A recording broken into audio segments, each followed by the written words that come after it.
રાજકોટમાં પાસપોર્ટ ઓફિસને બોમ્બથી ઉડાવી દેવાની ધમકી મળી। ગોંડલ રોડ પર આવેલી પાસપોર્ટ ઓફિસને ઈમેલ મળ્યો। બોમ્બ સ્ક્વોડ, પોલીસ અને એસઓજીની ટીમ ઘટનાસ્થળ પર પહોંચી। અત્યાર સુધીમાં કોઈ શંકાસ્પદ વસ્તુ નથી મળી આવી।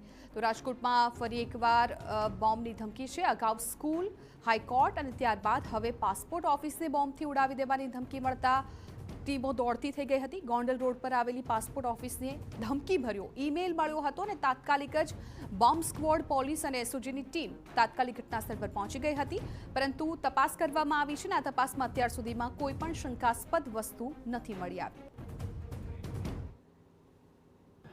આજે અમદાવાદ રિજનલ પાસપોર્ટ ઓફિસમાં એમના જે ઓફિશિયલ મેલ છે એ મેલ એડ્રેસ ઉપર પાસપોર્ટ ઓફિસને બોમ્બથી ઉડાવી દેવાની ધમકી મળેલી, જે પર્ટિક્યુલર સુરત પૂરતું હતું, પણ તકેદારીના ભાગરૂપે અહીંના પાસપોર્ટ સેવા કેન્દ્ર દ્વારા 112માં અને પોલીસ કમિશનર સાહેબને મેલ કરતા એ તકેદારીના ભાગરૂપે આપણે અહીંયા બોમ્બ સ્ક્વોડ અને ડોગ સ્ક્વોડ તથા એસઓજીની ટીમની સાથે રાખી અને સમગ્ર પાસપોર્ટ સેવા કેન્દ્ર જે રાજકોટ ગોંડલ રોડ ઉપર આવેલું છે તેમાં એન્ટી સબોટેજ ચેક કરવું એવું કાંઈ મળી આવેલ નથી।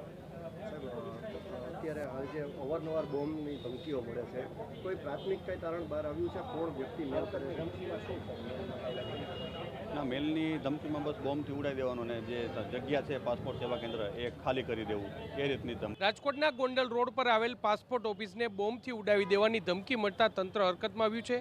આપને હું દ્રશ્યો બતાવવા માંગીશ કે રાજકોટની જે ગોંડલ રોડ ઉપર જે આવેલી પાસપોર્ટ ઓફિસ છે તે પાસપોર્ટ ઓફિસને બોમ્બથી ઉડાવી દેવાની ધમકી છે તે આપવામાં આવી છે। ઈમેલના માધ્યમથી આ ધમકી છે તે આપવામાં આવી છે।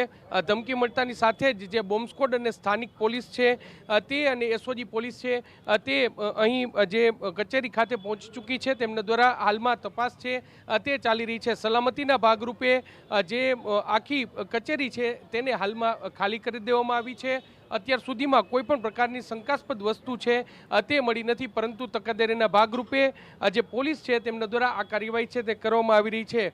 આ અગાઉ પણ જો રાજકોટની વાત કરવામાં આવે તો રાજકોટની જે કોર્ટ છે તેમને પણ બોમ્બથી ઉડાવી દેવાની ધમકી છે તે મળી ચૂકી છે અને આ ઉપરાંત જે કલેક્ટર કચેરી છે તેમને પણ બોમ્બથી ઉડાવી દેવાની ધમકી મળી હતી, પરંતુ કોઈ પણ જગ્યાએ કોઈ પણ પ્રકારની જે શંકાસ્પદ વસ્તુ છે તે વાંધાજનક વસ્તુ છે તે મળી નથી। આજે જ્યારે પાસપોર્ટ ઓફિસ છે તેમને બોમ્બથી ઉડાવી દેવાની ધમકી મળી છે, ત્યારે સલામતીના ભાગરૂપે પોલીસ છે તેમના દ્વારા આ તપાસ છે તે હાથ ધરવામાં આવી છે અને પ્રાથમિક દ્રષ્ટિએ માત્ર એક અફવા હોય તેવું જ હાલમાં લાગી રહ્યું છે। જો કે પોલીસ છે તે તમામ પ્રકારની ચકાસણી છે તે અત્યારે પાસપોર્ટ ઓફિસની અંદર કરી રહ્યું છે। કેમેરા પર્સન ભાવેશ લશ્કરી સાથે મોહિત ભટ્ટ, TV9 રાજકોટ। તો ગાંધીનગરમાં